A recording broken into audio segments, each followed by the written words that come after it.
notifications, announcements rather. So a lot that we can break into, but this is a special edition of the NFL Weekly Show in which we will be breaking down the entire NFL first round of the draft, going through every pick, every team as it is currently constructed. We won't go through any trades, but it's a very special episode of the Butt Fumble Sports NFL Weekly Show. So make sure you buckle in. If you're listening on YouTube, make sure you hit that subscribe button and hit that like button. A lot of great football knowledge coming at you over the course of the show. As we always do, want to make sure we shout out those who are going to be participating in the show. Adam, we start with you as always. That's at Spotter AJ to those who are following on Twitter. Adam, how you doing this evening? Doing good. It's amazing. We're already almost towards the end of March already here next week. And, the year keeps rolling on and Aaron Charles Rodgers is still a Packer. So here we are. The mark my words that will never end is Aaron Rodgers. But as we inch towards the draft, you have to believe that the Jets are going to make a move and the Packers want something to happen before that draft capital dries up. So hopefully in the next couple of days. Also, another major contributor to the team is Michael Dobbin. You can catch him out at Mike Dobbs94 on Twitter. Mike, how you doing tonight? Pretty good. Just patiently waiting for Dan Snyder to sell the team. But other than that, can't complain. Yeah, we just have a couple of fan bases here at the Butt Fumble Sports team who are waiting on their franchises to make moves, whether it's Aaron Rodgers or selling the franchise. It's funny, we have Aaron Rodgers and Dan Snyder, two of the most despicable people in sports, dueling in this conversation. But Adam, Michael, so happy that you're joining us. And like I mentioned, special edition of the show. We're going to go through every pick of the first round of the draft, in the role of the GMs and the teams, who they should pick. We will not make any trades for this edition of this mock draft, but we will go through every pick. Adam, Mike, we're just going to chit-chat about it, so feel free to have your mics up. We'll start with the Carolina Panthers, who obviously traded into that first pick overall. Mike, how do you feel about the Panthers making that trade? And do you feel like they had a player in mind, or is this whichever quarterback ultimately wins them over the evaluation process? Well, when you trade for the first overall pick, I think that you obviously have to have a player in mind. And in my opinion, I do think that player is C.J. Stroud. Been seeing a lot of rumblings about the connection between Stroud and the Panthers, and I think that would be a great fit for them. I agree. I think C.J. Stroud is the best quarterback in this one. Adam, you kind of spoke to that going into the combine. You thought that C.J. Stroud was going to be a home run, right? Yeah, I thought he'd be a little bit better than what we're going to see from Bryce Young. So to Michael's point, you don't give up that kind of capital like Carolina did to move up to not be sure who can draft a quarterback. So from everything I've read and all the signs point that C.J. Stroud will probably be the number one pick in the draft. Here's my only question for you, Adam, which is, the joke is that we're seeing a Kevin Costner draft day kind of move, and we're going to see the Panthers move up to number one just to be able to then trade back, maybe with the Texans, maybe with the Colts, still stay within the running for one of the top three quarterbacks that they really like, but they also acquire additional assets to build around that player. Would you be in favor of that, or do you think it's no, you want to control your destiny and you want to be the one to decide who your quarterback's ultimately going to be? Well, I think for what they gave up to Chicago, I think the latter is accurate. I think they're going to decide who they want. I would be surprised if they traded up and gave up what they did to just trade back and try to get some back in return. So, in my opinion, I think when you make that kind of move, I think they want to control their future. Maybe it isn't as clear as C.J. Stroud. Maybe there's a little bit of indecision, but this way it gives them complete control of who they want of these top 2 or 3 quarterbacks. Okay, so are we all going with C.J. Stroud? Michael, C.J. Stroud? 100%. Adam, we Yep. in agreement? Okay, Yep. We have consensus here. The first overall pick of the 2023 NFL Draft, as Roger Goodell will announce it, is C.J. Stroud out of Ohio State. That will address the need for the Carolina Panthers. And obviously, Frank Reich gets the quarterback that he can build around. Moving to the second pick in the draft, the Houston Texans on the clock. Adam, Bryce Young, maybe too small for some people. Will Levis, in my mind, wasn't competitive enough going through kind of the evaluation process from the bowl game to the off-season bowls to all of this stuff. Do you feel like Bryce Young, Will Levis, or outsider Anthony Richardson is the right quarterback for the Houston Texans to get? Well, I think Bryce Young is going to be the pick here. And the reason why is he's played in big games his whole college career. He's a winner, right? He's shown the propensity to be the guy in tough situations. The height's the problem here, but he's going to be indoors. He's going to play at least half of his games inside, with Houston. So they don't have to worry too much about weather there. But I think for Houston, you also have the Colts as well. So you're also, you're playing 10 of your games in the season, right? Yeah, agreed. Yeah, good point there too. And I think that with Levis, we'll talk about him later. I'm not really high on him, and I think Richardson might be a little bit more of a project. So I think they need a little bit more of a proven commodity, and albeit his height is a big deterrent. I think Bryce Young should be the pick here for Houston. Michael, any objection to Bryce Young being that pick, or do you think that Will Levis or Anthony Richardson has a case here? No, with everything that Adam said, I 100% agree, and I'm on board with Bryce Young to the Texans. I think that he'll be a great fit. Yes, the height, as everyone is concerned about, is a limitation, but he's just pro ready. Being in that Alabama offense, I think that set him up for success in the next team that he's going to play for in the NFL. My concern about Bryce Young is his size, obviously. My other concern is his injury history. Not much I can do about those two things. But what I fear actually the most in many ways is that I feel like the Texans are being bullied into this pick. You see this a lot in the NBA. You see it in the NFL, where a team feels like they have to take a certain player, and so they do, rather than going with the best player. I actually think Bryce Young is incredibly talented for college in the same way that Tua, Johnny Manziel, even Deshaun Watson. But has he won a lot of playoff games even when he was with the Texans? No. That style of play, I know we dazzle at Mahomes and Josh Allen, but they're bringing size to that kind of mobility. And my concern about Bryce Young is there. If you're Drew Brees and you're short, at least you've got a big arm. Russell Wilson's a kind of a sign of that in more recent years. Bryce Young, I have a lot of concerns about. He makes one wrong turn, he ends up in the lap of a linebacker, and that could be the end of him. So I'm in agreement with the two of you that I think Bryce Young will ultimately be the pick here. I have fears. If I were the Houston Texans, I also may consider trading down. I know we're not going to do trades for this mock draft, but if I were them, I would consider if you want to trade with the Colts, if you're kind of locked in between two, if the Colts are really in love with Bryce Young, maybe you can fleece them for a little bit more. Just something to consider. But for the purposes of our draft, Bryce Young has been selected at number 2 by the Houston Texans out of Alabama, addressing their quarterback needs. Now we go to a team that doesn't have quarterback needs, at least right now.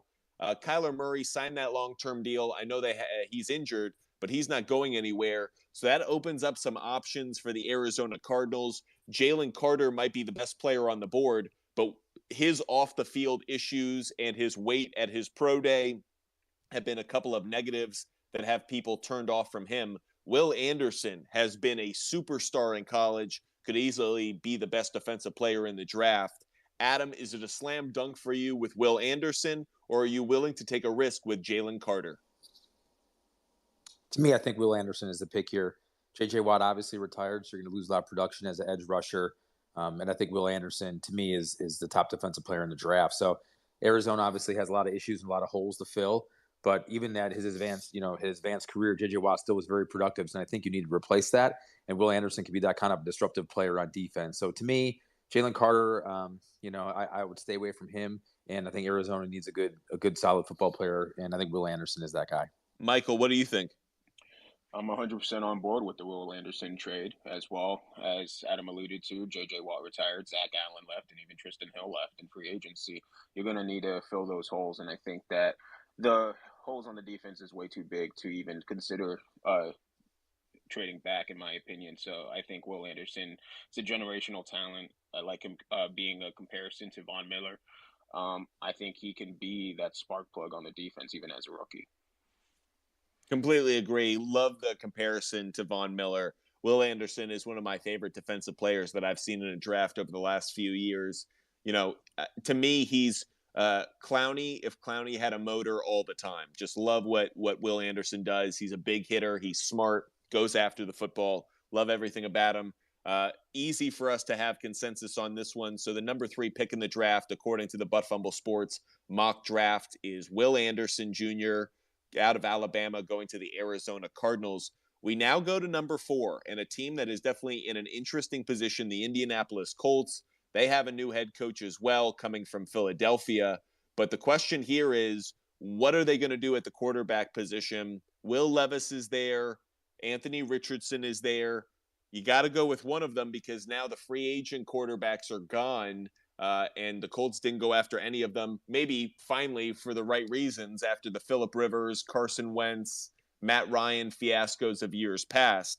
But Michael, where's your mind when it comes to how the Colts should play this number 4 pick? Yeah, I have Will Levis going to the Colts at number 4. It is between Richardson and Levis, but in my mind that the Colts don't have time to take a project quarterback. So I think that they need the more pro-ready quarterback, and I think that is Will Levis, even though I'm not 100% still sold on him. But I think, as you alluded to in the past, how teams are pressured into drafting quarterbacks, I think that's what the Colts are ultimately going to do. Interesting. What do you think, Adam? I'm actually opposite on this one from Michael. I actually think that Richardson is the pick here. And the reason why is new coach Shane Steichen coming over from Philadelphia had a quarterback very similar to Richardson and Jalen Hurts. Needs a little bit of a project. Needs a little bit, more accuracy in passing, but he has the intangibles. He can run the football. He's a smart football player. And I think for what Shane did with Hurts, I think he could do the same thing with Richardson here. So I think the upside from Richardson and the combine that he had showed what kind of athlete he is. So I think Richardson is the pick here. But I do understand what Michael's saying about not having time to have a little bit of a project with Levis. I'm just not a Levis guy. I think he's going to tumble a little bit in this draft. But I think Shane could do something well with Richardson here in Indy. I'm caught in between the two of you because I agree with both of your points. But the place I come out, and I'd be curious to know if we can build consensus around this. The Colts are a franchise that not yesterday, not today, and not tomorrow will they be run by anybody but Jim Irsay. Doesn't matter who the GM is, doesn't matter who the head coach is, who's on the coaching staff. Jim Irsay is the decision maker. And you might think that about a lot of franchises, but that's not really the case with a lot of them. The Colts, Jim Irsay is the guy who ultimately pulls the trigger. And do you think that he's going to go with Anthony Richardson over Will Levis? I'm not saying anything, but I'm saying something, if you know what I mean. Peyton Manning, Andrew Luck, Phillip Rivers, Matt Ryan, Carson Wentz. Anything in common there? Just anything stand out to anything stand out to anybody? Yeah, and I'm not going to say anything. They're all tall. I'm just going to let it sit. I think it's because they're all tall. I think that's what. Yeah, exactly. They're all tall. That's what it is. And Anthony Richardson, unfortunately, I don't think Jim Irsay values what Anthony Richardson can bring unless he had a head coach who really was going to pound the table and say, this is the guy. I don't think that this coaching staff, because of where they're coming from, their experience, anything like that, is going to have that kind of credibility. So I think Jim Irsay is ultimately going to say, you know who I want?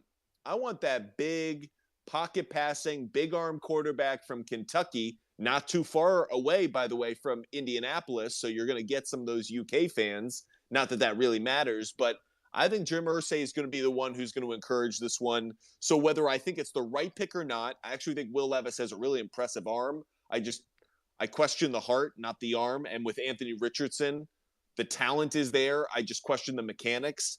I think Will Levis is going to ultimately be the pick. Adam, I know you were going away with that, but can we at least get you to fall in line for the purposes of this mock draft? Nope. I think Richardson's the pick here. I think they go opposite from Levis. Well, the 2v1 is going to ultimately win out, so we will put Will Levis into that 4th pick here in the mock draft of Butt Fumble Sports. So we have the Indianapolis Colts selecting against Adam's wishes, going with Will Levis, which leaves Anthony Richardson on the board. Adam, we're going to start with you now because you just made a great case for Anthony Richardson. There's no way he falls past 5, right? Given that Geno Smith on a good deal, but not a long-term deal. This is the transition that Pete Carroll's been dreaming about, correct? Yeah, I would think so. I think if Levis does go to Indianapolis, I think that Seattle, with the draft choices from the Denver trade that they made, has the ability to draft Richardson here and let him sit under Geno, like we talked about last week, and let Geno kind of be that mentor / starting quarterback here to go that way. But for me, in my mock draft, I had Tyree Wilson at Texas Tech, edge rusher. Seattle showed up their defensive tackle position, defensive line through free agency, but they still need that kind of edge rusher. And at 6'6", and his senior, played a lot of football games. I think Tyree Wilson could be a big advantage here for Seattle. But I agree with you. If Levis is a pick at 4 with Indy, then I do believe Seattle does go with Richardson at 5. Michael, what are you thinking? So I actually agree with Adam at who I have picked at the mock draft is Tyree Wilson as well. I honestly don't see Seattle going for Richardson. I can see this as a prime example of trading back and getting more draft capital. I just think that they just still need to address on their defense more importantly than getting a Geno Smith replacement. Well, I love that because I'm actually in agreement with you guys, and this is the fun of the mock draft, is it reflects how crazy the first round could actually be. I love Tyree Wilson as much as you guys for them, in part because they addressed their secondary last year. I think they need an edge rusher to be able to force that secondary to get some extra picks. Love that call. For the purposes of this mock draft, I'm willing to go with it and slot Tyree Wilson there, have Anthony Richardson fall a little bit because I understand why the mechanics wouldn't be there. I also think the Seahawks are in a position where they don't have to take a quarterback right here. They have a lot of flexibility given their picks, not just in this draft, but in the future. So they don't need to commit a player who, when you're drafting in the top 5, you need to either find a franchise, pillar, or you need to find a Pro Bowler. And, you don't want a building project at the number 5 pick. Richardson might be that. So Tyree Wilson, we're going to slot him into the number 5 pick for the Seattle Seahawks in this Butt Fumble Sports mock draft. Interesting. That puts the Detroit Lions on the clock at number 6. Adam, where do you think the Lions should go? Do you think Jalen Carter is the obvious pick? Well, that's who I have here in the spot. I don't think it's an obvious pick, but I think if someone could take a gamble on Carter, I think it's Detroit. Detroit has been active in free agency. They have a lot of draft choices. They do have 2 picks in the first round. And I think with Jalen Carter's talent and how much of a disruptive pass rusher and run stopper he can be, if it pans out, it could be just massive for Detroit, especially with that second pick a little bit later on in the draft. So is it a sure thing? I don't think anything's a sure thing with Jalen Carter's off-field issues, obviously, that need to be rectified. But I think if you're Detroit, I think Jalen Carter is the selection here. And pairing him with Aiden Hutchinson on the same defensive line, I mean, that's scary. I genuinely feel bad for Kirk Cousins having to stand in a pocket and try and pass the ball with the 2 of those monsters coming at him. Michael, do you feel the same way? Is Jalen Carter your consensus pick here? Jalen Carter is my consensus pick. I think that you can't pass up now on this talent. I get there is the off field issues, but I think Dan Campbell can take the gamble on Jalen Carter. I originally had them going for a cornerback, but they just got C.J. Gardner-Johnson. I think that was a great pickup. So might as well address the defensive line. And as you said, that he can pair with Aiden Hutchinson, that would be a scary pair right there. And I think that he just has elite quickness for his size. He can be an all-pro if everything goes right. I just think he's a talent that you can't pass up on. And I agree with you about Gardner-Johnson because Christian Gonzalez, who's my favorite cornerback in this draft, I know Devin Witherspoon's fantastic, but I fell in love with Gonzalez during the combine. I felt like he was perfect for Detroit. If Jalen Carter wasn't there, if Jalen Carter was selected earlier, but the fact that Carter falls to them, I feel also like Dan Campbell understands you want to build a team in the trenches. That's where you win. He has that on the offensive line. He has some bullies. Sewell being amongst them. Defensive line, he wants to do the same thing. So we have a slam dunk pick here at number 6. Jalen Carter going to the Detroit Lions out of Georgia, just adding to their stud roster and all of a sudden turning that defense into a young and inexpensive defense, which gives them some options. We transition now to number 7 and the Las Vegas Raiders. There was a time maybe a while back where Anthony Richardson would have been a great pick here. But given that they just signed Jimmy Garoppolo, is it still the same good pick or does Jimmy G not want to be the teacher or mentor for a young quarterback? Adam, we start with you. Where do you think the Raiders go? Again, Richardson's still on the board. I know you didn't originally have that in your mock draft notes, but now that he's still there, what do you think they're going to do? Yeah, I don't have him there, obviously. I was torn with this pick, whether I know they shored up a little bit of their offensive line through free agency, but this defense just need to be addressed. And I know they have the franchise tag on Jacobs. They brought over Jacoby Myers and Garoppolo and Adams. So their offense, they've kind of put some pieces in place, but their defense really needs a lot of help. So you hit on him. Christian Gonzalez. He's a dynamic cornerback out of Oregon. He runs a 4.3 40. He's got some good length, and I think the Raiders need a little bit of swagger in that secondary. And the defense just really, really needs a lot of help. So I don't think you can pass up Gonzalez at this spot. It's interesting that you say, I mean, first of all, they have to address their defense because Derek Carr wasn't the reason they lost games last year. It was their defense. But it's interesting you want to build it from the back towards the front.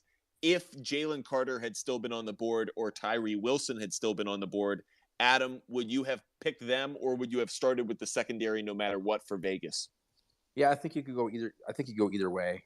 I know in free agency they signed a couple linebackers and defensive tackle and Tillery. So I think with a guy like Gonzalez, you know he has a potential to be a shutdown corner and to build a good defense. I know from the back end forward isn't ideal, but if you can select a shutdown corner like we did with Jair Alexander in Green Bay a couple years ago, and he turns out to be the guy, that gives you so much more flexibility in a defense. So I think Gonzalez could be that type of corner for them. Michael, I shift to you now. Do you like the Christian Gonzalez picks? Or are you thinking offensive line to try and protect Jimmy G? Peter Skoronski out of Northwestern being the number one tackle on the board. Do you like going defense or offense here if you're the Raiders? Yeah, I like going offense, not on the line. I get that you want line help to help the glass leg of Jimmy G, but I am going with Anthony Richardson here. I think that would be a good fit for being a project quarterback behind Jimmy G. I know you might say that he's not going to be happy being a mentor now to another young quarterback like he did with Trey Lance, Brock Purdy, etc. But I just think that you don't have an established backup quarterback that can take the helm if Jimmy G does get hurt, and might as well take the fly on Anthony Richardson. I love it. And that's exactly what I would do. I actually think Anthony Richardson is the perfect Raider. He's the kind of player that I think Al Davis would have fallen in love with. I think Mark Davis, again, you think about what I said about Jim Irsay going for Will Levis. That's why I was encouraged to go in that direction. I feel the same way about Anthony Richardson here. I feel like Al Davis would be whispering in his son's ear from beyond the grave saying, get this kid out of Florida. I also think that Josh McDaniels, to Michael's point, is aware of Jimmy G's history. You need a backup quarterback because Jimmy Garoppolo doesn't make it through seasons. He gets hurt and he might make you to a Super Bowl, but there's probably a few weeks in there in which you could use a backup quarterback. They don't have one. I think they're willing to take the risk. So I like Anthony Richardson going here at number 7. Adam, I know your mock draft is going to look very different than the rest of ours, but we're building it here. The Butt Fumble Sports NFL mock draft, number 7 overall pick, Anthony Richardson out of Florida going to the Raiders. Adam, what are your reactions now that this has all gone down? Yeah, I know we talk about it, and you've talked about it, that Garoppolo is a little bit of a glass house and can fall apart at any moment. I just think that with that signing, as crazy as it may sound, I think that took the pressure off of Las Vegas getting a quarterback now. And I think their hopes are Jimmy G is going to play a full season, if not 2 full seasons. They can address the quarterback situation later or draft a quarterback later in the draft. Or, obviously the free agent market isn't that great for a backup here. But I just have a feeling that with that Garoppolo signing, I think they wanted to buy time to try to build the rest of this team before they have to address the quarterback situation. But saying that too, if they drafted Richardson there, like you said, for reasons mentioned about Garoppolo's durability, I could understand that pick as well. And keep in mind, this first mock draft that we're doing tonight doesn't include trades. I certainly believe that if the Raiders were in this position, or if, more importantly, if the Lions at number 6 had a suitor, if the Seahawks hadn't picked Anthony Richardson like Mel Kiper and some others have projected, I feel like either the Lions or the Raiders might have moved on from this, traded down with a team that was willing to take a flyer on Anthony Richardson. but this is a no trade first round mock draft as we break it down and move on to pick number 8, the Atlanta Falcons on the clock. They're supposedly moving to Desmond Ridder. They've added a bunch of pieces on defense and on offense. Jesse Bates in that secondary at safety, Jonnu Smith at the tight end position in a dump trade with the Patriots. We'll start with you, Michael. Where do you think that the Falcons should look? They have a lot of needs. They don't have Calvin Ridley anymore after that trade has been completed and he goes through to the Jacksonville Jaguars. So where should the Falcons start? Yeah, I think that they're going to look on the defensive side with cornerback Christian Gonzalez. They let Isaiah Oliver go. I know they got Jesse Bates, but they need to make up for losing a cornerback. And I think Gonzalez is the top cornerback on the board. He has great length and he's a top end speed. He's great at man coverage. And I just think that's something that they need to address. Adam, what are your thoughts? Well, obviously, my draft's obviously blown up from everyone else around here, so I'll just keep going with what I have here. But you hit the nail ahead for me. The Falcons were very active in free agency, and they solidified a lot of pieces on that defense, which obviously was terrible last year. They got the safety in Bates, right, wrong, or different. They paid a lot of money for him, but they picked up a couple linebackers and a tackle. So to me, if you have a young quarterback, and like you mentioned, Calvin Ridley obviously reinstated now, but moved down from Atlanta to Jacksonville now, I think you got to take Quentin Johnson from TCU here. I think he's probably, if not the best receiver in the draft, he's right up there. And I think playing inside and with the stability of that TCU offense of, flat out passing almost every single down, he's used to that type of offense. So I think with a young quarterback, you got to try to pair him maybe with the number 1 wide receiver, and that could be Quentin Johnson from TCU. I don't have a wide receiver going this early. I think the wide receivers are going to slide a little bit. Interestingly enough, Michael, I also went to the cornerback position, but I didn't have Christian Gonzalez here. I had Devin Witherspoon. It's really a toss-up between the two. I like Gonzalez more. I thought he was going to go to the Lions in my notes for the mock, and then I had Witherspoon going here to the Falcons. So, guys, we have 3 different picks. 3 different players that we like for this one. So we got to get some consensus for the Falcons. Adam, let's say the wide receivers slip and fall and don't go this early. Which cornerback do you like more, Witherspoon or Gonzalez for the Falcons? Well, I'm a Big Ten guy, and Illinois' defense was just, one of the top in the nation this year. So I've actually liked Witherspoon a little bit better than Gonzalez. As good as Gonzalez is, I would lean towards Witherspoon here in this situation. Michael, do you have any rebuttal to give Gonzalez the over-the-top boost? Honestly, no. I'll be completely honest. I just think either one can fit in perfectly with the Falcons. I have Christian Gonzalez a tier above my other 2 cornerbacks and Joey Porter and Devin Witherspoon, but it could have been a toss-up with any 3 of them. For the purposes of our mock, given where the consensus comes down, we will give at the number 8 pick to the Atlanta Falcons, Devin Witherspoon out of Illinois. That takes care of our first defensive back off the board. It does leave Christian Gonzalez out there. Number 9, the Chicago Bears. Man, have they made some moves. They addressed the linebacker position. They've made some moves, obviously, at the wide receiver position, getting DJ Moore. And they make the trade out of that number 1 pick to land themselves some more draft capital. They have a number of positions to address. Defensive line, offensive line. You can pick a position, other than quarterback, they need it. Michael, we'll start with you. Who do you like for the Chicago Bears to target at this number 9 pick? I like tackle Peter Skoronski from Northwestern. He's just an absolute dog, athletic skill set on the offensive line. I think that whoever you have in the backfield and Justin Fields, I think that you need someone to protect both of them and create space, and I think that he is the best tackle out of all of the players available. Adam, where are you going? Yeah, I was torn on this one, and Chicago obviously made a really good trade with Carolina and did a really nice job in free agency to sign some defensive players.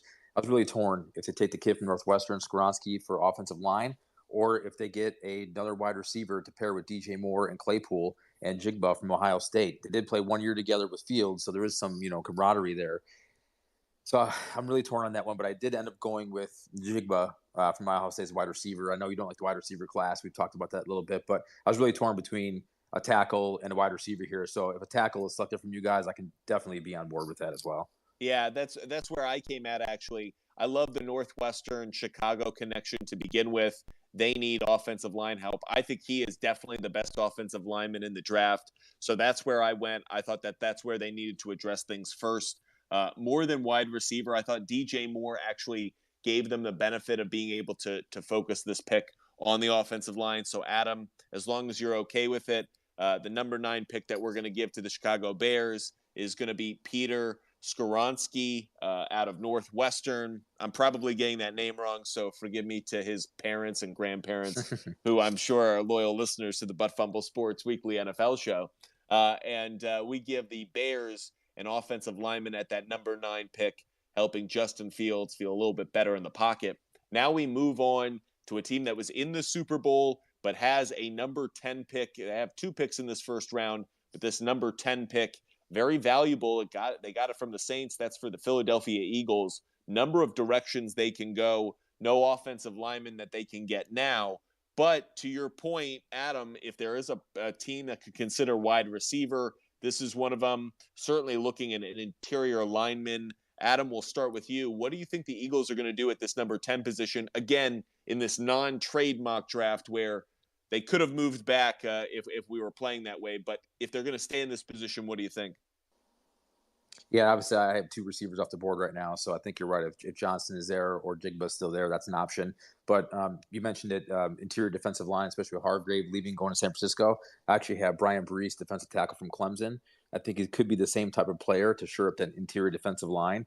But like you mentioned too, if there's 2 receivers on the board here, I think they could go either way. But I think wide receiver or interior defensive line is what they need to be doing. Michael, what do you think? Where do you think the Eagles are going to I go? think Eagles are going to go on the defensive line. I actually think that Lucas Van Ness from Iowa can be a good fit for them. Uh, they are losing a bunch of defensive line help in the near future with the contracts coming up with Josh Sweat and Derek Barnett, and I think that they need to address it sooner rather than later, and I don't think they should wait till free agency.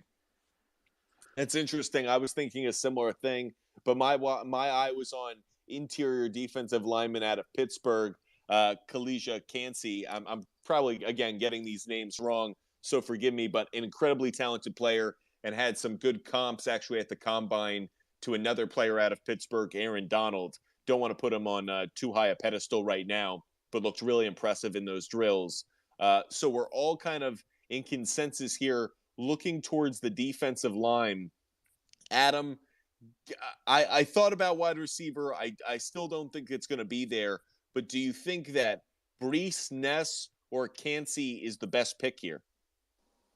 Yeah, I think so. I'm just a little bit more partial to Brees. I really liked him at Clemson this year. I do have the 2 players you selected. I have pretty close here. I have them just down the board, a little bit further from where away between Van Ness, and Cansey. But yeah, I think interior defensive line, whether it's one of those 3, I think needs to be the selection for Philly. Michael, any final thoughts before we put this to a kind of a secondary vote? No final thoughts. I just think Kansas, yes, he's a good player. He did well at the combine, but I just think it will be a little bit of a reach in the first round for him to go that soon with the 10th overall pick. I've just been hearing Lucas Van Ness being more of a highly touted pick rather than Kansas. Well, I'm gonna give the nod here to Michael. I like the arguments you're making. I think Cansey probably is a little bit of a reach, as I do think that Brees is just a little bit. Or Brian Breesy, am I getting it right, Adam? Is it Breesy?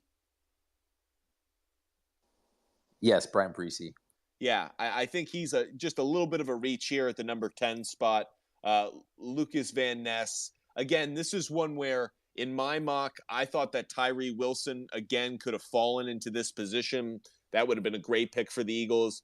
I also thought that there was players in the secondary that they could have considered.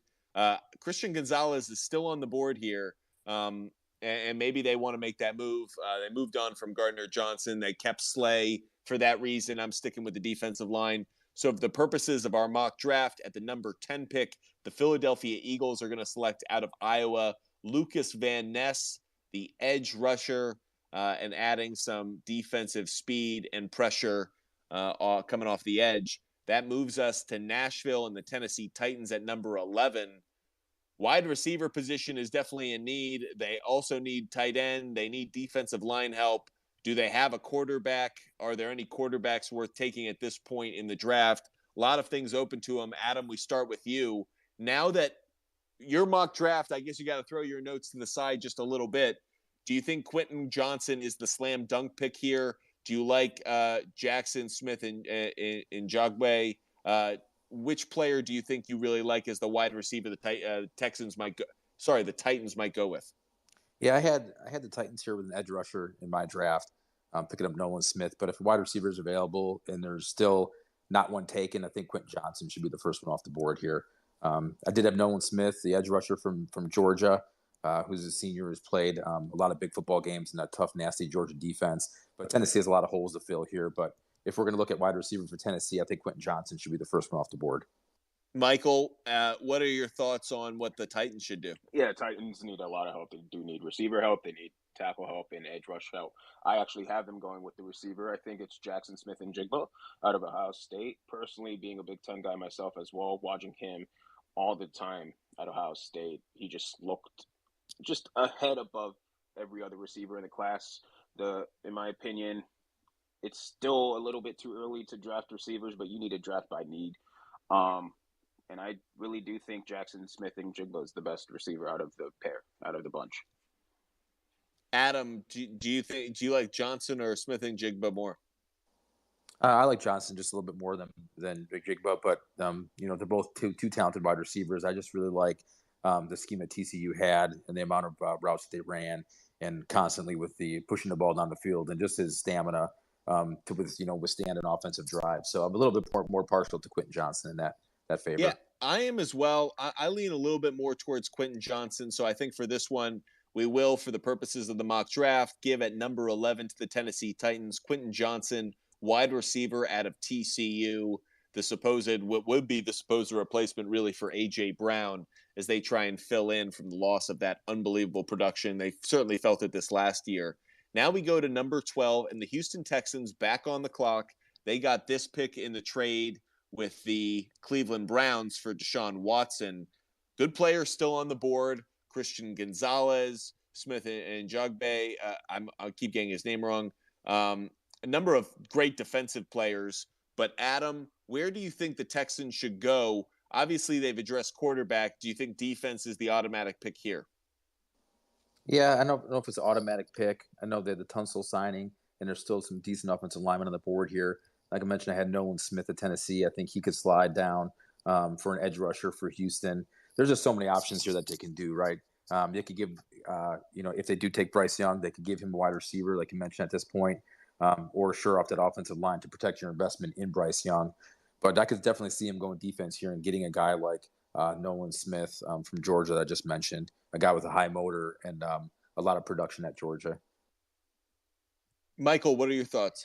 I think defense is the right pick as well. I actually had Brian Breesy going at this pick. He's a great player at Clemson, everything that Adam alluded to earlier when he mocked him. I think that he'd be a great fit for the defensive line on Texans. For the Texans, you need to address a lot on your defense as well, and starting in the trenches is not a bad place to start.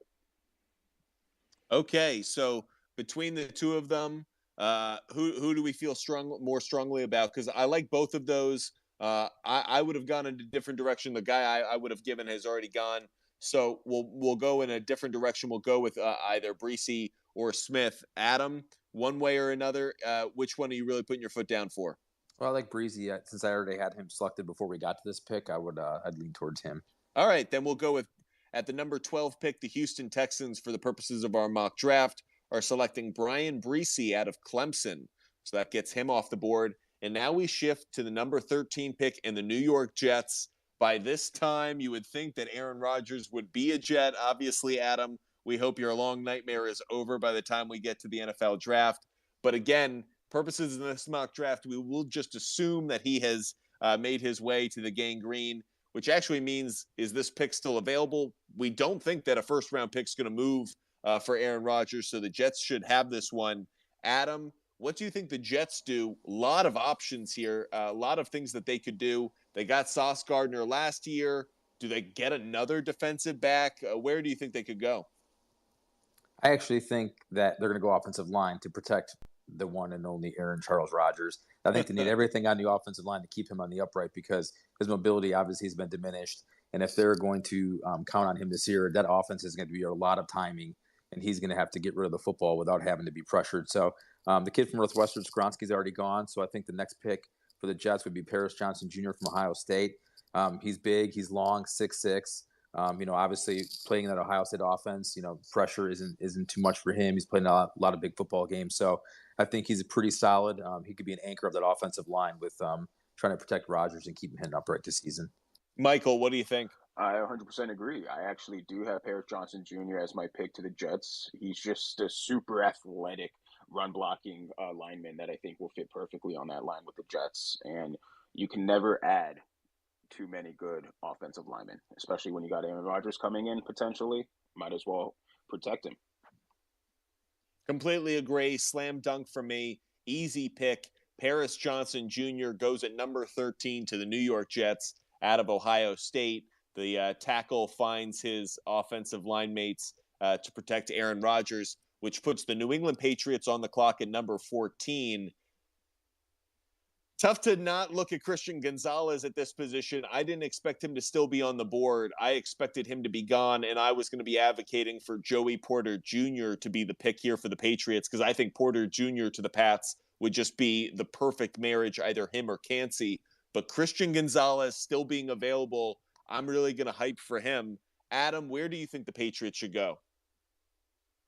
Yeah, I mean, to me, for Gonzalez still being on the board would be a surprise. I actually had Lucas Van Ness in this spot with New England needing a little bit of edge rusher and a little bit of a disruptor on defense. But if Gonzalez on the board, it'd be hard to pass up. But I did have Van Ness in this spot going to New England. Michael, what do you think? I actually have them addressing the offensive line with Broderick Jones out of Georgia. I just think that you need someone with the ability to protect Mac Jones. He's not the most agile quarterback, the best quarterback out there. So I think that might as well bolster the offensive line to help his job easier. I would challenge that, Michael, only in that I don't think the New England Patriots will use their first-round pick in back-to-back years on an offensive lineman. They did last year with Cole Strange. I feel like a fan base can do that for one season. I feel like it's really tough to go through two drafts and not go after another position in the first round. What do you think? I will say this, you know more than me being a Pats fan, so I'm not going to argue with you. And I do believe that you do need help on the offensive line, and I'm not opposed to continuously addressing it each draft in the first round just because it does make your offensive a lot easier with the trenches on the offense. When you have a subpar quarterback and pretty good running back in Stevenson, I think it just makes your job a lot easier. Interesting. Adam, where do you come down on this? I still like defense here. And like you mentioned, Gonzalez on the board or Van Ness, like I mentioned. So I think Michael hit the nail on the head. You know this team better than the three of us, so we'll leave this selection to you. It's impossible for me not to see. I don't see Christian Gonzalez still being here. That's why this is a mock, and I'm sure at this position. By the way, the Patriots would trade down if this were the players that were on the board. There's no doubt in my mind that they would trade down because they have a number of players that I think they like at this position and could get in 3-4 more picks down. But for the purposes of this, I can't see Bill Belichick turning away from Christian Gonzalez. So, guys, we have your teams coming up. We actually have a good stretch of our teams going here in the mock draft. But I'll take the wheel for this one. At number 14, the New England Patriots select Christian Gonzalez out of Oregon, the cornerback. Adam, that puts you and the Green Bay Packers on the clock at number 15. A lot of positions you could be interested in. Where are you focusing first? Yeah, this is an interesting position for the Packers to be in. We've drafted defense the last 2 years. We got some help on offense, obviously, with the offensive line and wide receivers. We have a lot of young guys on defense. Jair's our cornerstone cornerback. Quay Walker, Devontae Wyatt, our younger defensive lineman and interior linebacker. So I think we have some experience in the secondary.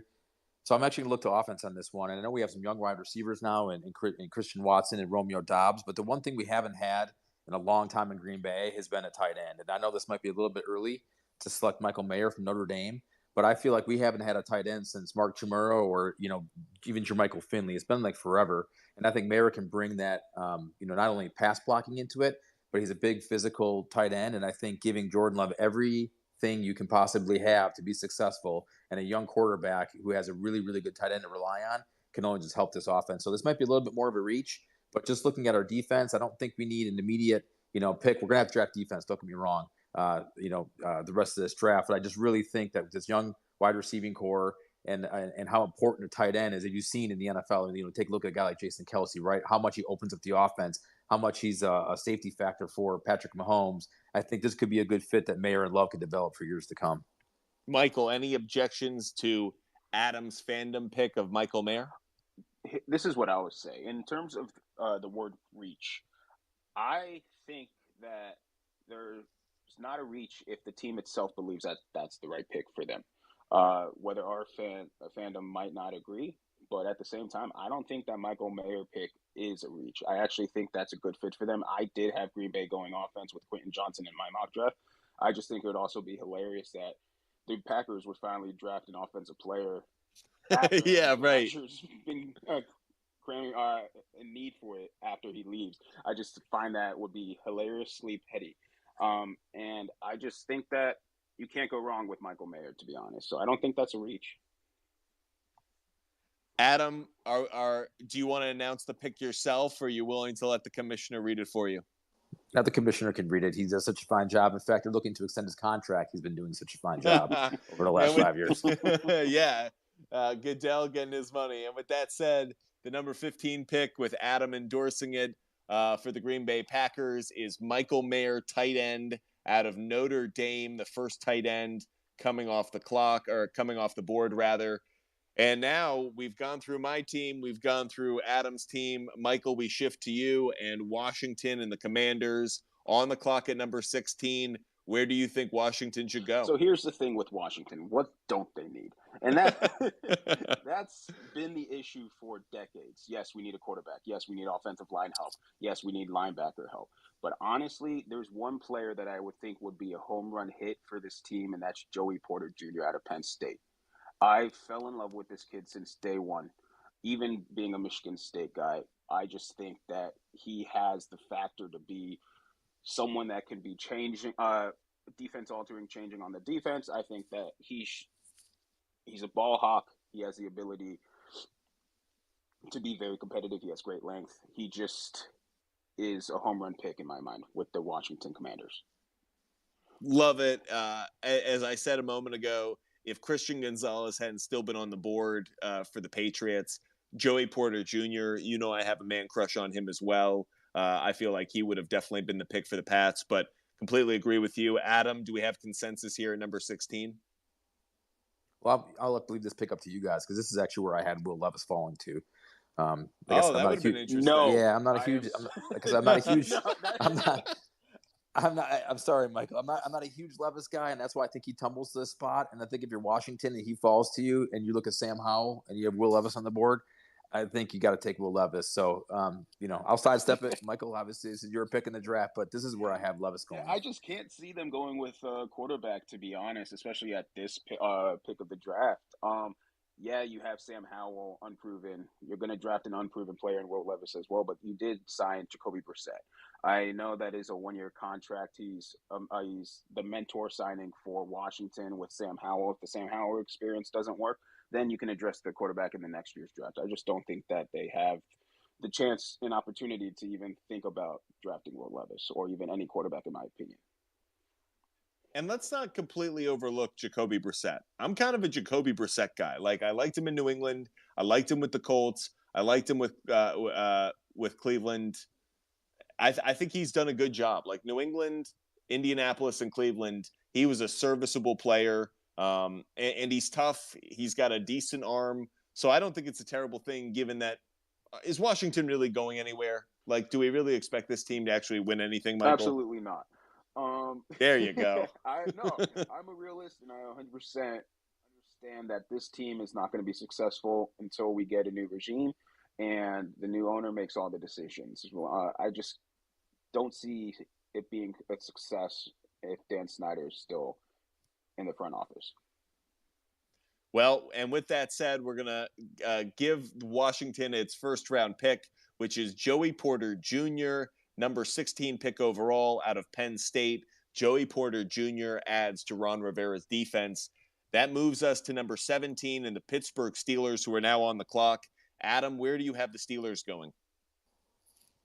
So for my draft here, I have them going with Broderick Jones, offensive tackle from Georgia. I think we just talked about him a few picks ago. I'm not sure if we slotted him in as a pick or not, but I think Pittsburgh needs to protect Kenny Pickett as their franchise. And Michael mentioned it before, like offensive line, you can never have too many, especially with nowadays. Like these guys are so versatile.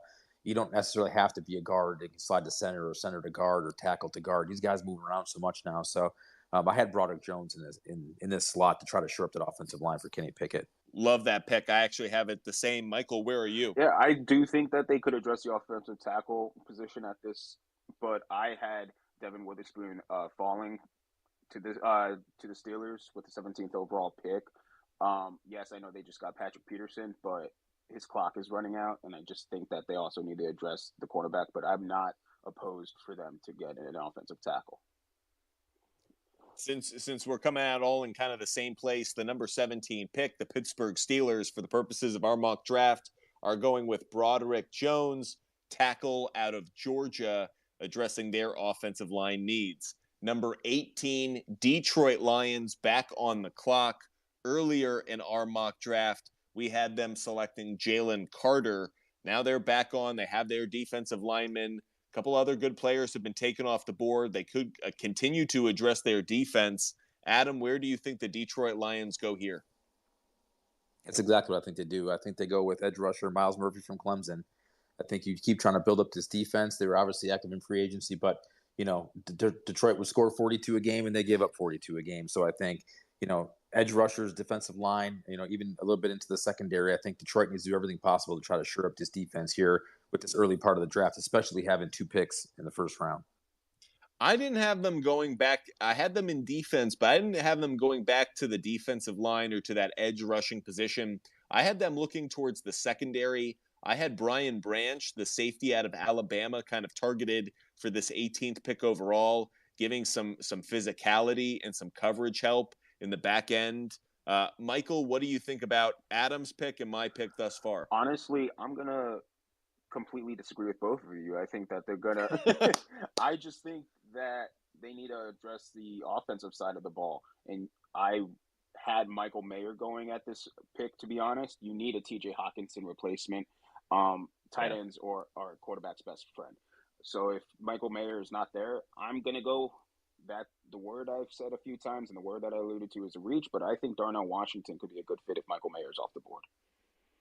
Oh, I love that pick, but I see there's no way he gets into the first round. I mean, by the way, I love him, and I'm completely in agreement with you. He might be a first-round talent, but I don't know if he could vault his draft stock.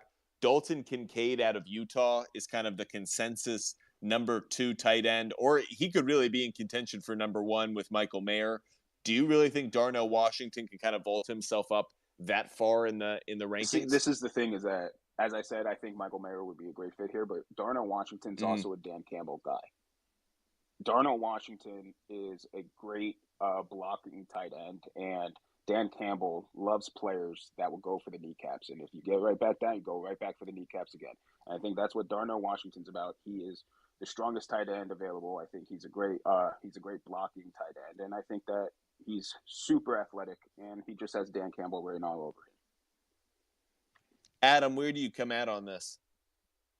I mean, I can't disagree with what Michael said. Darnell Washington is just an absolute monster, and I would not want to tackle him by any means. But I still think that Detroit has to address this defense here. I think they really need to get this sorted out because with that offense, not that offense doesn't need some help, but if you could put any kind of defense on the field with the way that Detroit can score, you're going to put yourself in a much better position to win football games. This is tough. We're all coming out in different places. Hard to build consensus on this one. I'll give this one over to Adam. I'll let you make the pick on this one and make the determination. Michael, you can get the next one. Adam, are you going to stick with Miles Murphy on this? Yeah, I'll just stay with what I have in my drafts as Miles Murphy, edge By the rusher from way, Clemson. you and Clemson defensive ends, or edge rushers. You've got a crush on them, man. Yeah, well, Clemson and Georgia, and the Packers love Georgia defensive players because they draft 2 or 3 every single year. But I like these teams that are consistent and guys that play. Obviously Clemson had a little bit of a down year here, but these top defenses every year. Iowa is another one. We'll have a couple players coming off the board with, and Clemson, Georgia, just perennial good defenses. I really like these kids that play in big football games. With that said, the number 18 pick in the Butt Fumble Sports mock draft is Miles Murphy out of Clemson. That moves the Tampa Bay Buccaneers to on the clock at number 19. Michael, we start with you. They have a quarterback, I guess, in Baker Mayfield, but they don't have a lot else now that Tom Brady has moved on into retirement. How can the Bucks begin their rebuild? Yeah, I think quarterback is not entirely off the board for them if one of these quarterbacks do fall. But I actually have them addressing the offensive line with Darnell Wright. They traded away Shaq Mason. I think that they need to fill more holes on the offensive line to protect Baker Mayfield. And that gives the ability for Wirfs to move back to the left side. So you plug in right at the right tackle, and I think that you can fill a lot of holes with that pick right there. It's interesting. I didn't go Darnell Wright. He was a bit of a reach for me.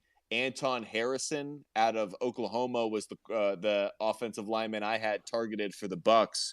Adam, what do you or Michael? Feel free to respond to that. I just feel like yes, he might be a little bit of a reach, but being in Tennessee and the SEC, that the scouts fell in love with him, especially after how he played against Will Anderson Jr. And I think that the recency bias is going to stay a lot in the scouts' heads, and I think that yes, it might ultimately result in the team overdrafting him, but I think that might be a right pick for them. Adam, where are you coming at on this? I was kind of torn with this one here. Offensive line, I don't think you guys are too far off base with that. They didn't really solidify much in free agency. They did get a defensive lineman with Anthony Nelson in free agency, but this is where I had Kalijah Cansey. I think we talked about him a little bit earlier, defensive line from Pittsburgh going to this spot. But I can certainly go offensive line with you guys on this one as well, too. But I had Cansey getting drafted to Tampa. No, I like that one. I actually I feel like that interior defensive lineman, I feel like is a spot here. I love Vita Vea. He's one of my favorite players in the NFL, but they definitely need to continue to address that defensive line. I'm going to go with you, Adam, and make the deciding pick here just to build some consensus. And I'll go with Kalijah Cansey out of Pittsburgh going to the Tampa Bay Buccaneers at the number 19 pick. That puts the Seattle Seahawks back on the clock at number 20. Earlier in the draft, we did have them selecting Tyree Wilson. We went with a defensive edge rusher to stock onto that defensive side of the ball. Adam, we'll start with you. Where do you think the Seahawks go the second time around? So we addressed the defense with the first pick. I think they addressed offensive line with the second pick. I think Osiris Torrance from Florida could be a good spot here for them. Obviously, bringing Geno Smith back, need to protect him. But you got that young running back in Kenneth Walker, and we know Seattle, likes to run the football, even though they have some dynamic playmakers outside. So I think they have to address the interior offensive line. So I think Osiris Torrance from Florida probably could be a good pick here. Michael, what are your thoughts? I'd say that's a good pick in regards to the offensive line, though. I mean, obviously, Kenneth Walker is the GOAT. I'm not just being biased because he's a Michigan State guy. But at the same time, I don't think you need to address the offensive line just because of who Kenneth Walker is. He is a make-you-miss type running back. So I actually do have them addressing the offensive line, and I'm going to go with receiver at this. I don't think we did pick Jackson Smith and Jigba in the draft, so I'm going to have him go here at this spot right here. Oh, it's tough because I like both of where you guys come out. I'm leaning more towards Torrance because I do think they need to address the inside of their offensive line a little bit more than wide receiver, in part because I think there are going to be some wide receivers that fall. I've mentioned this, Adam knows ad nauseum. I don't feel like this is a great wide receiver class, but I think there are plenty of guys between rounds 2 and 4 that you could get that could be serviceable. I just don't think it's a great class, and therefore I feel like they need to continue to protect Geno Smith. Michael, is there any willingness here for you to go O-line with Adam and myself? Yeah, no, of course. I do think that's a great fit as well. So I'm not opposed to them going with the offensive line pick either. Well, there you go. So at number 20, we have the Seattle Seahawks in this mock draft, going with Osiris Torrance out of Florida, the guard, helping Geno Smith feel a little bit better in the pocket. As we move to the number 21 pick, the Los Angeles Chargers now on the clock. Wide receiver is position they could look at, offensive line, linebacker, defensive back, cornerback position specifically, where there's still a ton of talent. Michael, we'll start with you here. Where do the Chargers need to go with this pick? I think they do need to go with secondary help. I know you got a stud back there, but I think you're going to go with Brian Branch out of Alabama. I just think that you plug him in, he can transition to cornerback. He does a great job at getting off blocks. He's great on blitzes. I just think he has a great IQ that he can go well with Derwin James back there. Who, if you don't love Derwin James, you don't love good football players. Adam, what are your thoughts on Brian Branch as the potential pick here? I agree with Michael as secondary help, but this is where I have Devin Witherspoon from Illinois going. I think he could solidify that secondary well too, and add to that talent that's back there. But I agree, secondary is the help. I just have Witherspoon here instead of Branch. So we had Witherspoon in our mock draft going much earlier at number 8 to the Atlanta Falcons. That makes it easy. Then Brian Branch will be the pick as the Los Angeles Chargers at number 21 add the safety defensive back out of Alabama, Brian Branch. That means the Baltimore Ravens are on the clock. This is assuming Lamar Jackson is still a member of the Ravens when we get to this draft. Ravens picking at number 22. Adam, where do you think the Ravens should go? So we talked about him already, and I don't think there's any better fit for the Baltimore Ravens or a Baltimore Raven to be drafted than Joey Porter Jr. And then we had him going a little bit earlier here, but that's where I had him. I think Joey Porter Jr. is just got classic Baltimore Raven written all over him. Do you think his father would let that happen? The former Steeler letting his son play for the rival? Yeah, it wouldn't be a happy camper, but I just think Joey Porter would fit really nice into that Baltimore defense. So, obviously we had him drafted earlier, but I do think secondary help is where they need to go. Michael, what are your thoughts on with who's still available, where the Ravens could go? Yeah, and when you talk about players that are a perfect fit for a team, I actually think Nolan Smith out of Georgia is a perfect fit for the Ravens.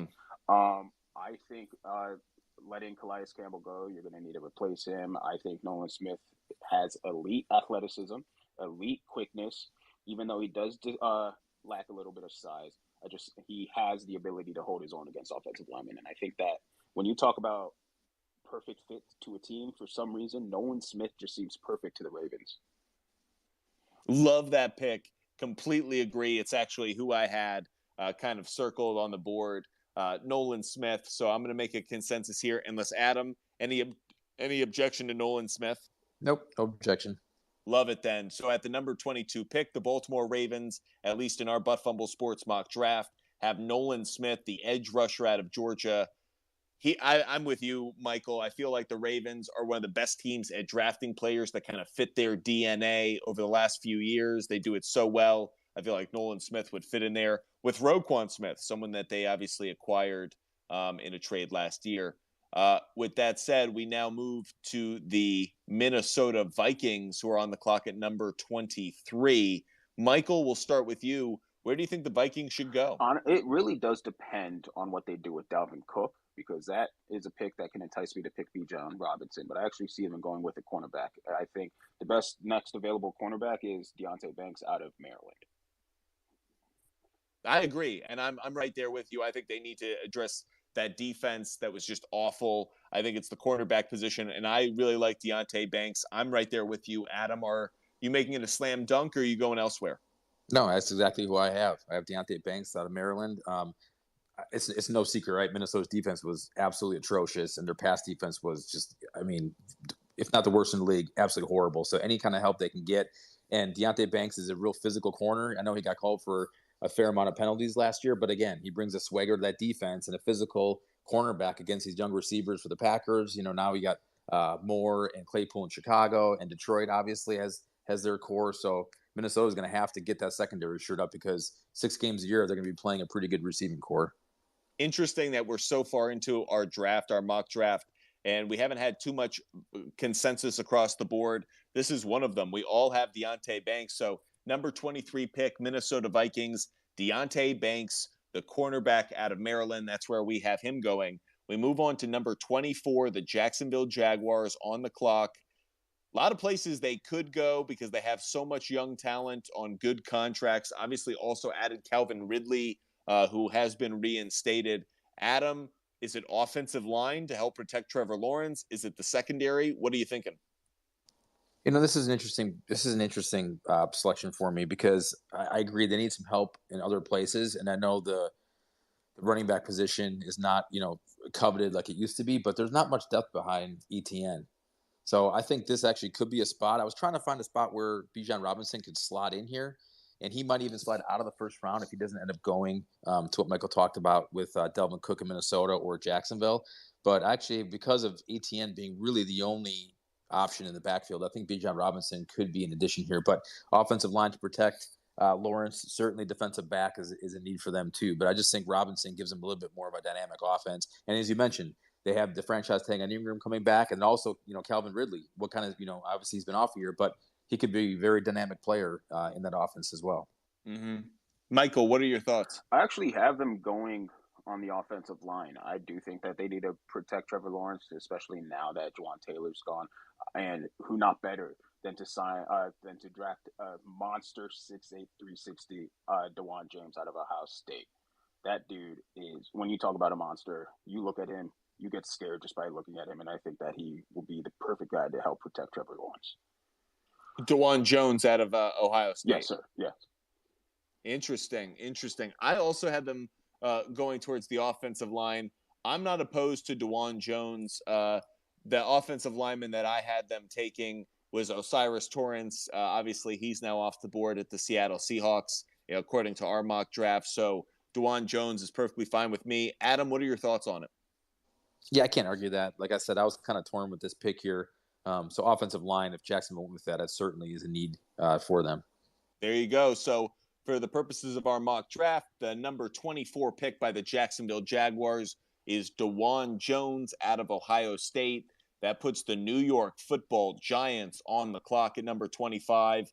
And Jackson Smith and Jigba is still on the board in our mock draft. Adam, do you feel like this is an easy pick now that they've signed their quarterback? They've made their move to try to address other positions. Do you feel like they go after a wide receiver? Yeah, I think they absolutely have to go for wide receiver here. And because I had Njigba off the board, I actually had Jordan Addison here from USC. He's a really good route runner. He's very elusive. I think he could be very good in the timing with the 5-10 yard slants, catch the ball in space, and let him make some plays here. I think he's a 4-4 guy when it comes to the 40. So because Jigba was off the board in my draft, I actually had Jordan Addison here from USC. So either way, wide receiver I think needs to be the pick to help with that offense. And Daniel Jones. If who we have available is available on draft night, which wide receiver would you lean towards? If Jigba's on the board, I would take him over Addison. Michael, what are your thoughts? In regards to who I'd rather have, Addison or Njigba, I'm 100% going with Addison. I mean, Njigba. But the thing is, at the same time, the Giants need a center. And I get that this might be a big reach, but I'm going with Joe Tippmann out of Wisconsin. Their center, the Giants, is Ben Bredesen. They have no one else behind him to even back him up. So I think that you do need to address that position urgently, and they have not done it in the free agency. I agree with you. I just think it's too big a reach. I think, especially with how our draft has played out, Smith and Jigba being on the board, I feel like is a slam dunk. But I'm with you. The problem is this isn't a great center class. Like there isn't a player that I would think of like, oh, they even should hold on to try to focus on him.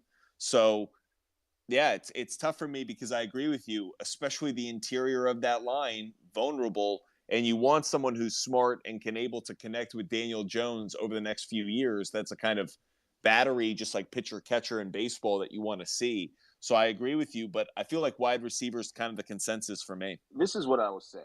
Part of it is me being a little bit petty because I don't want to see New York make good picks. And Oh, well, that answers it right there. um, And so now that we know that the truth has been revealed, that makes it really easy to say this. With the number 25 pick, we have the New York Football Giants selecting Jackson Smith and Jigba to be the wide receiver to pair with Daniel Jones. Because if Michael's saying that that's a good player and he doesn't want him going there, that tells me that that would be a great pick and that's how it should go. So Adam and I can get a good laugh over that. But unfortunately for you, New York Football Giants are going to get a good wide receiver. We do move on now to the number 26 pick, rival of the Giants, the Dallas Cowboys on the clock. Michael, we'll start with you. Put your bias aside for this one. Who do you think the Dallas Cowboys should target? Wide receiver, defensive line, linebacker, maybe even a running back? Obviously, no Zeke. Bijan Robinson still on the board. What are the thoughts? so I actually think that yes, they do need to address the offensive position. I'm actually going to go with the replacement for Dalton Schultz with another Dalton and Dalton Kincaid. I think Love it. that that's just I hate giving them a good pick, and I think that this is just a perfect fit for them. Adam, what are your thoughts? So I think Dallas obviously struggled a lot last year on defense. They did go out and get Stephon Gilmore and C.J. Godwin in the secondary there to help bolster that pass defense. But the one thing I'm looking at is my guy, Keanu Benton, defensive tackle from Wisconsin. He's a big, physical, high motor guy. He can clog up the lane and rush the passer. And the Dallas rush defense was really bad last year. I think they were 22nd or 23rd against the run. So going out and get a couple of free agents for the back end, they still haven't addressed that defensive line. I think Keanu Benton can be a guy that can clog up the middle for them to stop the run. Wow, really interesting. Not a player that I had necessarily targeted for them. Um, do you think that he has a real possibility of being in their wheelhouse? Yeah, I do. I think he really helped himself for the combine, and I really think he helped himself in the Senior Bowl. The Senior Bowl, I think, really kind of put him on the map. I mean, he's been a top player in the Big Ten for his time at Madison, but I just think that over the last year or so, he's really put himself up in the draft, and I think that he can be that kind of guy that can be an anchor in the center of the line. And like I mentioned, I know Dallas has some holes on offense, but they did address some in the secondary, and that defense being so vulnerable against the run, I think he's the best defensive tackle left on the board to help them. Interesting. I like Dalton Kincaid. I'm with Michael on this one. I think that in part they understand that this offense wasn't dynamic enough towards the end, and they need another tight end that's going to fill in the role left behind um, by a previous Dalton, as Michael mentioned. They've added a wide receiver, obviously.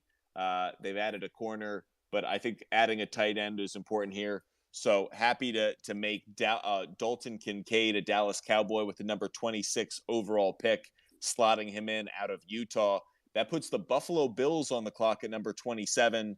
Michael, we'll start with you. Where do you think Bills Mafia is going to be looking? Interior line has been the popular topic of conversation, but they could still use help in the secondary as well. I'm going to go with a complete out of left field pick for this one. I know that they just signed Damian Harris, but I really like Bijan Robinson. Might as well just make that offense even more scary. The thing is that Nyheim Hines, he can lose his spot in the depth chart. You move down James Cook. I don't know how much of a proven talent he's going to be, but Bijan Robinson to me will be just the home run hitter that they need on offense that they haven't had as a running back for a long time. Wow, not what I expected, especially probably post the Damian Harris signing. Adam, what are your thoughts? So I'm going to go to secondary here, and the reason I'm going to go to secondary is because Garrett Wilson with the Jets, Miami's wide receiving core, they're going to need to work on that, get a good secondary with some of these wide receivers in that AFC. So I actually have Emmanuel Forbes from Mississippi State. He's a pretty good, smart, intelligent football player, and I think he could slot in well with Buffalo to help with that secondary. Love it. That's actually one of the players that I had pretty high up there. So I'm going to double down on that one and give some consensus to this one. I really like Emmanuel Forbes. I think he slots in well late in this first round. I don't think it's too much of a reach. So for the purposes of our mock draft at number 27, the Buffalo Bills select Emmanuel Forbes, cornerback out of Mississippi State. We only have a few picks left. Remember, only 31 picks in this first round this year because the Miami Dolphins forfeit their first round pick due to the Tom Brady tampering that went on during his free agency period, so they forfeit their pick. So only 4 picks remaining in our mock draft. The Cincinnati Bengals are on the clock at number 28. Adam, we'll turn right back around to you. Bengals have some needs. Where do you think they go first? So they got their offensive tackle now in place. Did we get take Branch off the board from Alabama? We did. He's Brian Branch is off the Brown. Went to 21 to the LA Chargers. Okay, so I'm going to go with Jair Brown, a safety from Penn State here. And I know Bates had left, and they signed Michael Thomas in a 1-year deal.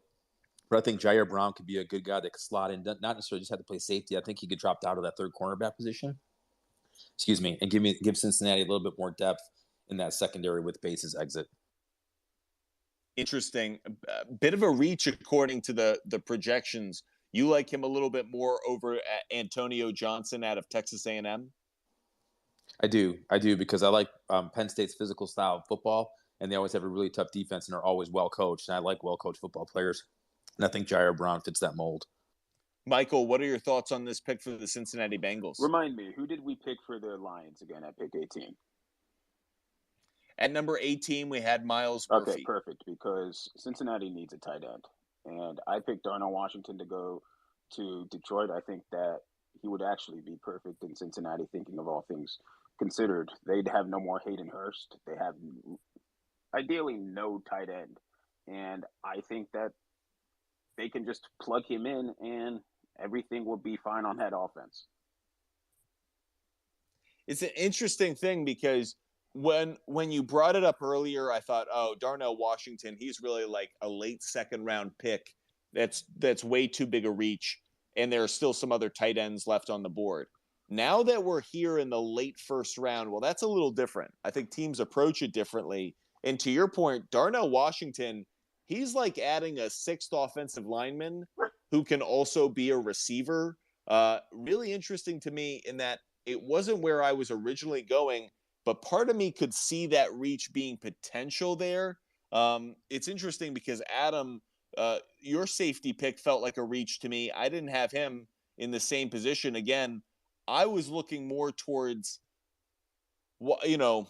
cornerbacks, safeties, but the ones I was looking at were Cam Smith out of South Carolina, the cornerback. I did look at Tyreek Stevenson. I think that's too big a reach out of Miami. And then when it came to the safety position, Antonio Johnson out of Texas A&M had my attention. I just wasn't going as far with Jair Brown. Really interesting that you guys go where you do on those. Tough to have consensus here. I will say this. In regards to Darnell Washington, originally I did have Cincinnati going with Miles Murphy out of Clemson, but Darnell, as you said, he might be a reach, but right now at that position at number 28, when you don't have a Dalton Kincaid or Michael Mayer, and you said essentially that you're adding a 6th offensive lineman, but that can catch, I think that his comparison is a better Mercedes Lewis to me, if that makes sense, just because I think that he can be a generational talent if putting in the right position. And I think with Joe Burrow and the rest of that offensive talent, I just think that's a no-brainer to me. Adam, we gave you an opportunity earlier to make a pick when we couldn't find consensus. Michael, it's your turn. You own this pick for the Bengals. Where are you going to go? I mean, I made it pretty clear in my mind. I think Darnell Washington's the pick for me. So, okay, whether we agree or disagree, Michael owns this one. And at the number 28 pick, we have the Cincinnati Bengals drafting from Georgia, the tight end Darnell Washington, having him as a Bengal. Only 3 picks left in our mock draft. The New Orleans Saints are the next team on the clock after their trade with the San Francisco 49ers. Adam, we'll start with you. Where do you think the Saints go? Obviously, their big move, they got their quarterback. How do you think they build around this team now? Yeah, I think they need to address the secondary. I know this is kind of a run of cornerbacks here we've been talking about. They've addressed the defensive tackle position in free agency, but they didn't do much in the secondary. So I like Kelly Ringo here from Georgia. He's big and physical, 6'2". I know he hasn't had a ton of games. He is young, but he's got really, really good speed, and he's a good hands-on type guy there. So I think Kelly Ringo could fit into this New Orleans secondary. I know they addressed, like I mentioned, the defensive tackle position. And offensively, they could go with another lineman here, but I just think that secondary needs to be shored up just a little bit more. Even though New Orleans was a pretty decent defense last year, but I like Ringo from Georgia here.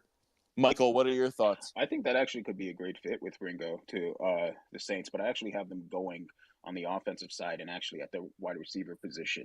Yes, you re-sign Michael Thomas. Yes, you have Chris Olave, but I actually think that they should keep on adding and helping Derek Carr make his life easier and get Jordan Addison out of USC. It's interesting. I really like going for the cornerback position, so I'll give Adam the nod on this one. Ringo wasn't the player I was going to look towards again. Cam Smith, Tyreek Stevenson were both kind of on my board. Ringo, I think, is a second-round pick to me, but happy to give Adam the nod and have Keely Ringo. So at number 29 in this mock draft, we have the New Orleans Saints drafting Keely Ringo out of Georgia, the cornerback. That just leaves the two Super Bowl teams left at pick number 30 and 31. Again, not a 32nd pick because the Miami Dolphins forfeited due to their tampering. So at number 30, the Philadelphia Eagles are on the clock. Wide receiver, interior offensive lineman is definitely a place where they could look. Earlier in the draft at number 10, we had them addressing their defensive edge rusher at Lucas Van Ness out of Iowa is the player that we handed to them. So given that Lucas Van Ness is already in their pocket, Adam, where do you think the Eagles go this second time around? Yeah, so I had the Eagles going a little bit different direction. So initially I had Jack Campbell, linebacker from Iowa, in this position, but since we went defense early, I'll flip coin here, and I'll give them Zay Flowers from Boston College, the senior wide receiver. He's got a lot of production, and Philadelphia could use another wide receiver on offense there. So initially, and the reason I had Jack Campbell in this position was because T.J. Edwards was another Big Ten tough linebacker that they had who left and signed with Chicago. And I think Campbell, coming off that really top five tough defense in Iowa, fits that kind of mold for that Philadelphia linebacker position, kind of like T.J. Edwards was. So that's kind of why I had him there. But let's give him Zay Flowers from Boston College here in this spot. Love that pick. Michael, what are your thoughts? Yeah, I'm going to also stay with receiver. I'm just going to keep on saying Jordan Addison until he gets picked. I think he's the third best receiver in the draft, and that's not saying much, to be honest, because as we said, this is not a very good class for the receiving group, but I do have him a little bit above Flowers. So I think that he actually would go well with Devontae Smith. I think that that's kind of who he is as a player. I'm going to give you the nod here. I like both of them. I like Flowers and Addison equally, but I do think Addison, if the Eagles found him, I think Addison probably would be the guy. I also think, interestingly, the one who probably doesn't go to the Eagles could easily wind up in the next pick. So for the purposes of our mock draft at number 30, we will have the Philadelphia Eagles selecting Jordan Addison, wide receiver out of USC. That leaves the Kansas City Chiefs on the clock at number 31. Michael, now that Jordan Addison is off the board, do you think Zay Flowers is an option, Bijan Robinson, or do you think they address the defensive line now that Frank Clark and a few others are gone? Yeah, I don't think that they're going to address anyone on the offense, particularly in the first round. I do think that they believe in Isaiah Pacheco. As much as this pains me to say, I think that they're going to go with Mozzie Smith out of Michigan. They do need to address the defensive line, and he's the type of player that would upgrade the inside. Adam, where are you going for the Kansas City Chiefs? So actually I have Jalen Hyatt, wide receiver from Tennessee here. Oh, interesting. And the reason I have that is I think he could really fit the mold with that Kansas City offense. He's a high-speed type guy. He's a burner down the field. And I think with Kansas City, obviously their offense makes everything go around, but they do have holes on defense. I just think that with the instability at wide receiver towards the end of the year last year and guys getting hurt and just, there wasn't like a common core, and obviously won the Super Bowl, it all worked out for him. But I think bringing in a young wide receiver here that really fits that kind of Kansas City type offense can maybe give some stability to that wide receiving core with what it might look like next year. So I actually do have them going wide receiver here, although defense probably is the biggest concern for them. Yeah, I'm going to break the consent. I'm going to break the tie here. And I like where you went, Michael, with the number 31 overall pick in the mock draft for Butt Fumble Sports. We have the Kansas City Chiefs selecting Mozzie Smith out of Michigan. And that completes our first round, our mock draft. Went through every one of the 31 picks. And this is where we came out. CJ Stroud was our first overall pick. We ended up with 3 quarterbacks in the first 4 picks: Stroud, Young, and Levis going 1, 2, and 4. Anthony Richardson falling to number 7 with the Las Vegas Raiders. The first defensive player we had coming off the board at number 3, Arizona, was Will Anderson. Tyree Wilson followed at number 5 for the Seattle Seahawks. The first defensive back we had coming off the board was Devin Witherspoon, the cornerback out of Illinois. We had him going to Atlanta. The first offensive lineman came right after. Peter Skoronsky out of Northwestern we had going to the Bears. And the first wide receiver, Quentin Johnston, ended up going number 11 to the Tennessee Titans. If you want to catch all of our picks from this mock draft, make sure you go to our Butt Fumble Sports Instagram channel. That's Butt Fumble Sports on Instagram. We will post our first round mock draft image. You can also check it out on Twitter. That's Sports Fumble on Twitter. Make sure, of course, you're following us on TikTok, Instagram, and YouTube, Butt Fumble Sports. And, of course, go to our website, buttfumblesports.com, where you can sign up for a newsletter, get all of the gambling notes, game notes that you need throughout the week, and, of course, check out new content every day. I want to give a big shout out to everyone who listened, and, of course, those contributors who joined tonight. We start with Adam at Spotter AJ on Twitter. Thank you so much, Adam, for all the work that you do for us. You do a great job. One more time, guys, you can check him out on Twitter at SPOTTERAJ on Twitter. Big shout out to you, Adam. And Michael Dobbin as well. Doing a great job, Michael, for us. You can check him out on Twitter at Mike Dobbs94. That's at Mike DOBBS94. Appreciate you, Mike. And, of course, a big shout out to Bleece, one of the most creative people I know, does a great job behind the scenes helping us out with everything. Make sure you check out all of his content at BLEACENFT on Twitter. Thank you guys so much for being a part of the show tonight. Look forward to talking to you next week, where we will once again bring you another show of NFL talk. But until then, enjoy your week, and hopefully we'll see Aaron Rodgers traded for your sanity, Adam. But until then, we'll sign off until